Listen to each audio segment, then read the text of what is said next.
Good Friday morning, friends. It's me, Terry Lambertson. This is what I have for you today. No one tells you how strange it is to still be here when someone you love is not. There's this quiet ache that never quite leaves, an emptiness that doesn't make a sound but somehow drowns everything out. It lives in the moments you can't share, in the silence between conversations, in the fake smiles you wear just to get through the day. Grief has a way of changing everything. It colors the world differently. Foods don't taste the same. Music sounds dull. Joy feels like a memory you once had, but now can't quite reach. People say time heals, but what they don't say is that time also teaches you how to carry pain without dropping it in public. How to smile when you're breaking. How to say, I'm fine when your chest feels like it's caving in. And maybe you're not even grieving just the person. Maybe now you're grieving who you were when they were still here.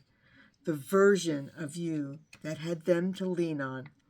The version of life that made sense. But even in the wreckage, there's something brave in you that keeps going. Even when joy feels far, even when you don't recognize your own reflection, even when it would be easier to stay numb. That's not weakness. That's resilience. You don't have to know how to fix everything. You just have to take the next breath, the next step. And when you can't even do that, just be still.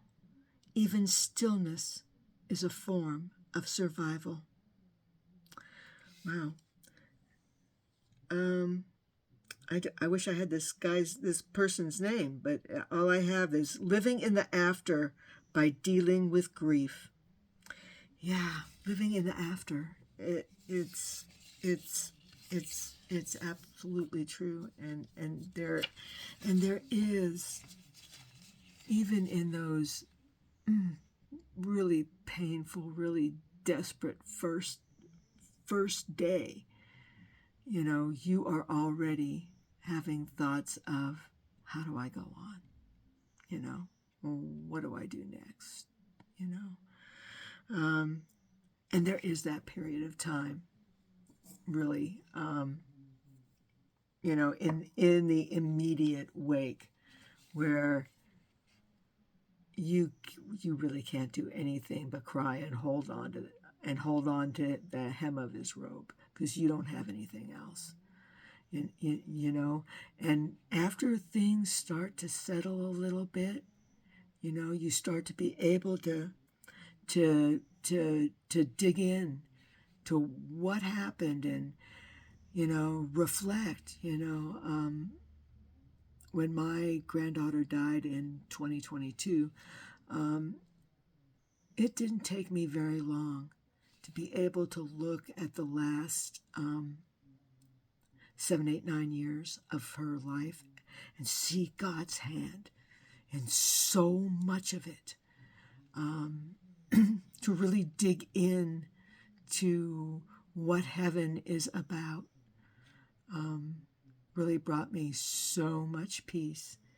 And yesterday, when we were talking about praying for the impossible, one of the things I began to pray for was the peace that passed all understanding, because that was the only peace that was going to work. And there wasn't any understanding about what happened. I do have kind of an understanding about it. I do think that